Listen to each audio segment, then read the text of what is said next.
dénoncer les violations répétitives des droits de l'homme en République de Guinée, donc entre autres l'instrumentalisation de la justice, l'acharnement, et puis, disons, les prisonniers politiques. Vous vous en souviendrez, donc les détentions arbitraires et les arrestations illégales.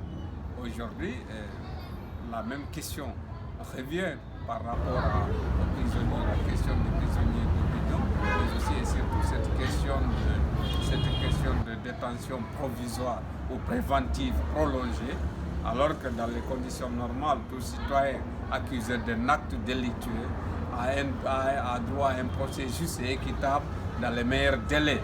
Mais si vous prenez comme exemple aujourd'hui M. Fonike Mangue, coordinateur du FNDC, vous prenez Ibrahima Diallo, vous prenez Moussa Yabari, il pourrait constituer des prisonniers d'opinion aujourd'hui. Vous voyez, donc, et vous savez que les droits de l'homme, c'est un peu à l'image de vous journalistes qui s'intéressent au train qui est venu en retard, même si les 9 autres sont venus à l'heure. Vous voyez, parce qu'en matière de droits de l'homme, il n'y a pas de droits plus intéressants que les autres. Donc, ça c'est en termes de droits civils et politiques, les droits de la première génération. Mais en réalité, il n'y a pas que cela. Il y a les droits socio-économiques et culturels, les droits de la deuxième génération. C'est à se demander aujourd'hui, les femmes aujourd'hui, vous avez vu la gente féminine qui crie au respect des quotas, si vous voulez, les 30%, comment on appelle, la participation des femmes. Mais ça, c'est la gente féminine intellectuelle qui est en train de réclamer ces droits-là. Que dire de ces femmes dans les contrées qui ne connaissent même pas ces droits-là, alors qu'il est du devoir de l'État de faire la promotion, la vulgarisation de ces droits. Parce qu'il est de l'obligation de l'État de protéger les citoyens et leurs biens, mais aussi et surtout c'est une autre obligation, si vous voulez, une obligation fondamentale de l'État d'œuvrer à la jouissance des droits de l'homme. Vous voyez, donc ces femmes-là qui partent jusqu'à présent à des fleuves pour puiser de l'eau. Vous voyez, donc ça, alors que chaque citoyen a droit à une vie, à une vie équitable, à une vie suffisante, des conditions de vie suffisantes. Vous voyez, et il y a aussi les droits de la troisième génération, le droit à la paix, le droit à la sécurité. C'est bien vrai si on se fie à l'absence de la guerre, des conflits de grande échelle, on va dire que la Guinée est en paix. Mais vous savez aussi, quand vous analysez, en tout cas, selon si vous voulez, ce qu'on appelle l'analyse des conflits, et quand vous prenez la compréhension et la nature des conflits selon l'analyse en tout cas de l'université Harvard, c'est qu'il y a ce qu'on appelle les 4 N du conflit, qui sont naturels, qui sont neutres, qui sont nécessaires, ainsi de suite. Mais la paix en ce moment-là ne signifie pas seulement l'absence de la paix, de la guerre, l'absence d'affrontement, mais elle signifie aussi une justice équitable, juste, une protection égale de la loi envers tous les citoyens et l'égalité des citoyens devant la loi, sans exception, sans considération de race, d'ethnie, de région, de religion, d'obédience politique. Et vous n'êtes pas sans savoir que la Guinée, sortant de cette culture de la pensée unique, la contradiction est très mal perçue. C'est souvent, et d'ailleurs, c'est ce qui amène souvent les autorités, à mon avis, de prendre comme toute structure ou toute organisation ou toute entité qui veut organiser des protestations ou des manifestations, et on perçoit la manifestation comme étant une défiance vis-à-vis des autorités de l'État, alors que c'est une forme d'expression de l'État de droit. Et pour preuve, pour arriver à la jouissance et la reconnaissance et la jouissance des droits civils aux Noirs américains, il a fallu de longues années de lutte qu'avait mené M. Martin Luther King. Le mois de juin, quand il y avait eu la hausse du prix de denrées, si vous voulez, du carburant, il y a eu une bavure policière. Et rapidement, vous vous en souviendrez, en ce moment, le parquet avait sévi. Et même si jusqu'à présent, là aussi, la question de détention préventive se pose, il n'y a pas eu d'organisation de procès pour le moment, mais les présumés auteurs, une enquête avait été diligentée Une information judiciaire avait été ouverte, les présumés auteurs avaient été appréhendés, l'auteur principal présumé est en mandat de dépôt, il est à la maison centrale. Vous voyez, donc nous, en se référant à ce que nous avions tant réclamé les 10 dernières, ne serait-ce que les 10 dernières années, cette culture d'impunité érigée en mode de gouvernance qui garantissait, si vous voulez, la perpétration de ces violations des droits de l'homme pendant les manifestations socio-politiques-là, nous avions salué une sorte de rupture, une avancée, vous voyez, un progrès. Malheureusement, les dernières manifestations aussi, on a l'impression que les mêmes pratiques reviennent. Parce que vous avez vu par après, si avec le cas de Thierno Mahmoud, si c'est bonne mémoire, il y avait eu l'autopsie, le parquet avait communiqué sur les résultats de l'autopsie, indiquant qu'il y a eu l'usage à balles réelles. Malheureusement, les manifestations du mois d'août, si c'est bonne mémoire, il y a eu aussi d'autres. Je vais parler de Ibrahima Baldé par exemple, comme exemple Ibrahima Baldé de Wanindara. Vous savez que non seulement les autorités avaient refusé qu'il y ait des marches funèbres, mais il n'y a pas eu de communication par rapport aux résultats d'autopsie et on n'a pas information pour le moment qu'il y ait eu, si vous voulez, que les présumés auteurs soient identifiés et traduits devant un tribunal. Et votre analyse par rapport... Vous savez que pour l'anecdote, en 2015, quand avec 2013, nous étions avec le projet La Baïonnette Intelligente, qui est un projet civilo-militaire qui œuvre à l'amélioration des relations civilo-militaires en faisant la promotion et la protection des droits de l'homme du côté des forces de défense et de sécurité. Quand nous parlions de la théorie de la baïonnette intelligente, on a eu beaucoup de difficultés à être accepté, à être compris. Vous voyez, et finalement, on a trouvé les formations, les thématiques très intéressantes, d'importance incommensurable. Et vous voyez aujourd'hui que les forces de sécurité elles-mêmes, avec l'appui du Haut Commissariat des droits de l'homme aux Nations Unies, et même le ministère est en train de perpétrer ces formations. La Guinée en a vraiment besoin. Et dans tous les domaines, toutes les catégories socio-professionnelles de la Guinée ont besoin d'être outillées en matière de droits de l'homme. La promotion et la protection des droits de l'homme. Ça, c'est un aspect très important. Maintenant, il faut aussi le rappeler que depuis 2010, il y a une certaine réforme du secteur de sécurité qui a été engagée. Aujourd'hui, même si à des moments donnés, on a vu l'installation de PA, l'armée revenir, mais c'est clair qu'il y a une loi sur le maintien d'ordre qui définit clairement, qui dit clairement que quand il y a manifestation sociopolitique, le corps qui doit maintenir l'ordre, en premier lieu, c'est la police, ensuite c'est la gendarmerie. Vous voyez?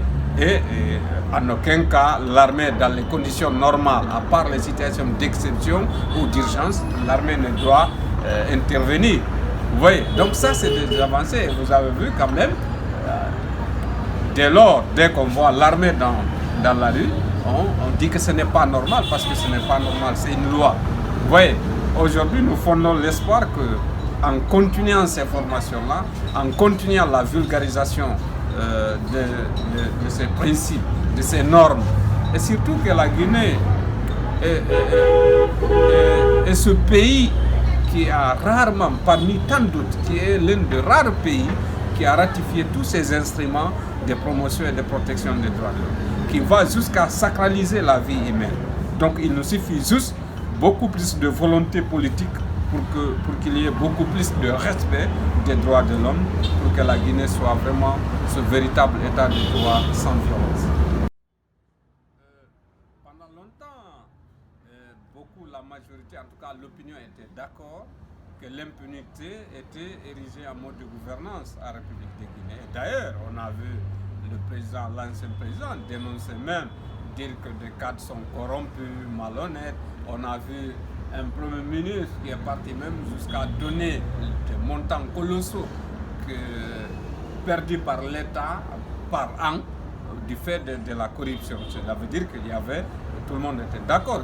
Au même moment, on a vu le Jakariaou, malgré que je disais tantôt que la Guinée est l'un des rares pays qui ratifie tous ces instruments-là, que le Jakariaou, on est parti de compter de morts par balle jusqu'à plus de 400 personnes.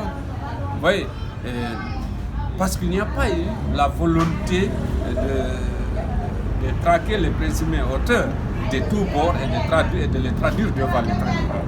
Et quand il y a eu l'arrivée de nouvelles autorités, le 5 septembre, le 5 septembre, il faut le dire, il y a eu cet engagement. C'est clair, aujourd'hui nous saluons, même si ce n'est pas parfait, la CRIEF, qui va dans le sens de la moralisation de la vie publique, parce qu'on était tous d'accord qu'il y avait la corruption. Donc, le souhait est que ça soit de façon juste, impartiale et indépendante. Je pense dans ce cadre-là, on est tous d'accord que c'est un très bon instrument et que même s'il faille, d'autant plus que la personne humaine n'est pas parfaite, cette cour aussi n'est pas parfaite, mais il faut la renforcer, il faut la pérenniser pour aller vers la moralisation de la vie. Alors, moi, ma proposition était que, compte tenu de ces violences-là aussi, et compte tenu de l'ampleur de ces violences-là, on avait salué du fait que le CNRD avait même initié des rencontres avec les victimes de ces violences-là. Une commission avait été annoncée, mise en place, une information judiciaire avait été ouverte et même une sorte d'appel à dénonciation. Mais sauf que, à voir les choses, on a l'impression que cela donne, c'est qu'on met beaucoup plus d'énergie vers les crimes économiques que ces crimes de sang-là. Vous voyez, donc il est important à ce niveau-là, c'est comme proposition, de mettre une cour spéciale aussi qui sera chargée de ces crimes de sang. Mais c'est clair, l'une des caractéristiques des droits de l'homme, c'est qu'ils sont imprescriptibles. Quelle que soit la durée, ça ne restera pas impuni, parce qu'il n'y a pas de prescription. Vous voyez, les droits de l'homme. Alors, on peut prétendre bénéficier d'une sorte de garantie ou de protection aujourd'hui, mais cela ne peut pas être possible demain. C'est pour cette raison que nous disons qu'en matière de droits de l'homme, quand vous avez une portion de responsabilité, il faut obéir au principe de la légalité et de la responsabilité. C'est très important. Le principe de la légalité et de la responsabilité. Parce que sinon, tôt ou tard, voyez-vous, c'est un exemple, on en viendra. Mais avant de prendre cet exemple-là, si vous voulez, on a vu la cour spéciale de Dakar, par exemple, à Dakar, avec les crimes commis au Tchad, avec Hissène Habré, plus de 30 ans, 40 ans après. Vous voyez, donc c'est important quand on a cette portion de responsabilité, de dire que attention, bien aussi, aujourd'hui, il faut saluer et encourager le fait que les gens commencent à se rendre compte à partir du moment où ils sont en train de gérer la chose publique, conformément à la Déclaration universelle des droits de l'homme et aux lois guinéennes. On est soumis au principe de redevabilité. On a l'obligation de rendre compte. Et pour cette raison, il faut, si vous voulez, gérer selon la culture de la transparence. Ça vous protège et ça vous épargne des poursuites après. Vous voyez, donc c'est important. Voilà, c'est clair que si on prend les premiers engagements pris par le CNRD, on va éviter les erreurs du passé. Aujourd'hui, cette problématique-là ne devait pas se poser. Vous voyez, mais que le CNRD, en tout cas que les autorités actuelles le fassent ou pas, tôt ou tard, lumière sera cessée. C'est un des principes des droits de l'homme qu'on ne peut pas transgresser. Ils sont imprescriptibles. Non, ça c'est le ministre de la Justice, le ministre des droits de l'homme, est à saluer et à encourager. Et d'ailleurs, sur ce cas précis, il faut saluer l'organisation de ce procès, des événements du 28 septembre, qui est à la fois un procès historique et pédagogique. Vous savez qu'il y a eu des crimes pareils commis dans certains pays. J'ai donné l'exemple du Tchad. Il a fallu toute une cour spéciale. Aujourd'hui, on est avec les tribunaux guinéens qui sont en train de juger ces crimes-là, des crimes de masse. C'est à la fois historique et pédagogique. Et sur ce point-là, il faut saluer, disons, la volonté des nouvelles autorités pour le déroulement de ce procès que nous pensons à l'issue qui sera un procès juste et équitable, qui obéit aux normes d'un procès juste et équitable. C'est qu'au terme du procès, qu'aucun innocent ne sera condamné, mais qu'aucun coupable ne s'appellera aussi à la justice. Et que tous les droits seront garantis. Et pour le moment, nous fondons l'espoir, nous avons un grand espoir par rapport à ce que nous sommes en train d'observer, compte tenu de l'impartialité du tribunal, l'équité, voilà, la sérénité du tribunal. Nous osons espérer que ce procès répondra à ces normes-là. C'est notre grand espoir. Et ça, les nouvelles autorités sur ce point-là sont à saluer, à encourager dans ce cas, et particulièrement le ministre de la Justice dans ce sens. Maintenant, il y a un aspect important que les Guinéens ne doivent pas perdre. Je pense que le colonel Mamadi Doumbouya lui-même, l'honneur qu'il a eu le 5 septembre, il peut garder ce honneur pendant, si vous voulez que ce honneur soit, si vous voulez, éternel. La priorité d'une transition, c'est le retour à l'ordre constitutionnel. Moi je pense qu'il faut fonder les bases saines, organiser des élections inclusives, libres et transparentes, pour que la liberté des choix des Guinéens, pour une première fois, ou ne serait-ce que cette fois-ci, soit respectée en toute transparence. Au sortir de cette transition, on ait à la fois des institutions légales et légitimes, et des autorités légales et légitimes qui pourront engager un développement pour le bien-être et le mieux-être des citoyens guinéens. Cependant, ceux qui entendent des slogans dire que bon, c'est la dernière transition, on va faire des... Attention, je souhaiterais qu'une des recommandations qu'on ait au sortir de cette transition, ou alors qu'avec la nouvelle constitution prévoit une institution d'éthique en République de Guinée. Voyez-vous des gens que vous voyez hier qui disaient que personne ne peut aller à une troisième manche si ce n'est pas le président Alpha. Vous les voyez aujourd'hui tenir d'autres discours aussi. Moi je pense qu'il faut une institution d'éthique en République de Guinée. Et aussi dire que on va faire de telle sorte que ce soit la dernière transition, ça dépendra. Voyez-vous que la Constitution du 10 mai 2010 disait en son article 5 que le mandat présidentiel, stipulé en son article 25, si j'ai bonne mémoire, que le mandat présidentiel est de 5 ans, renouvelable une seule fois. En aucun cas, nul ne peut exercer plus de 2 mandats présidentiels consécutifs ou non. Et on a dit, cette fois-ci, il faut tirer les leçons.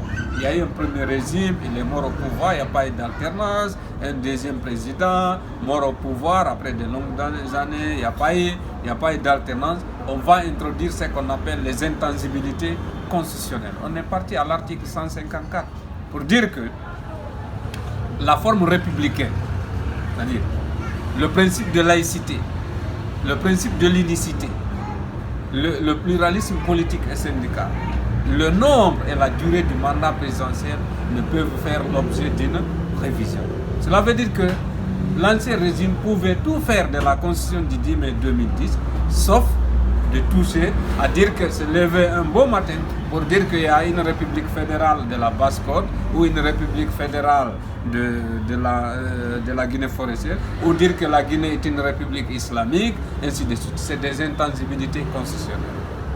Malgré tout, vous avez vu, il y a eu des gens qui l'ont encouragé dans ce sens, avec cette culture de démagogie, de retournement de veste, et finalement, vous avez vu là où cela nous a conduits. Oui. Donc moi je pense qu'il faut avoir cette volonté-là, et je pense qu'on ne pourra pas faire l'exception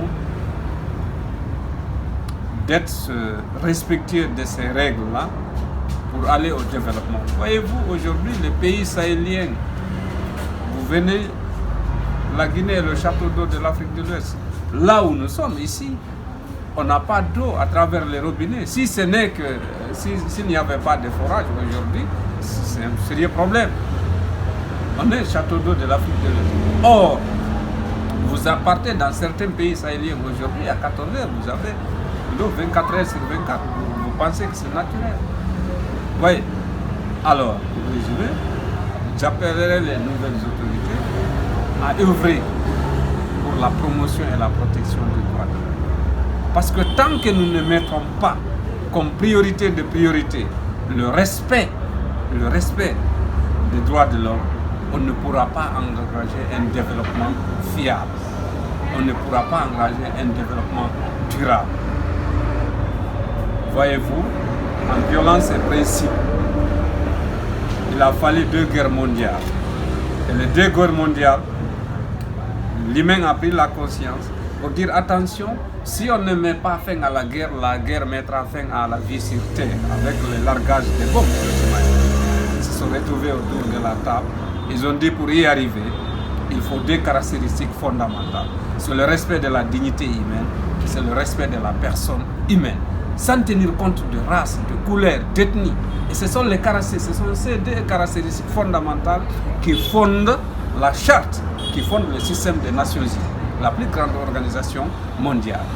Et l'article 1er de la Déclaration universelle des droits de l'homme stipule que tous les hommes naissent libres et égaux en dignité et en droit. Ils sont doués de raison et de conscience et doivent agir les uns envers les autres dans un esprit de fraternité. C'était pour dire aux Blancs qui pensaient que nos aïeux là, ils sont venus les faire travailler avec les travaux forcés, ainsi de suite, l'esclavage. Attention, vous ne pourrez pas continuer à infliger cette douleur-là, cette exploitation, cette force-là, et que le monde reste en paix. Pour conclure, j'aime souvent, pour un peu, c'est une pédagogie, rappeler cette célèbre citation de M. Faye Kofi Annan lors du dépôt du rapport de la réorientation stratégique du système des Nations Unies. Il dit: il n'y a pas de développement sans la paix. Il n'y a pas de paix sans la sécurité. Par contre, il n'y a ni développement, ni paix, ni sécurité quand les droits de l'homme sont violés. Alors vivement le respect des droits de l'homme pour que vive la paix, parce qu'il constitue le fondement de la liberté, de la justice, du progrès économique et social.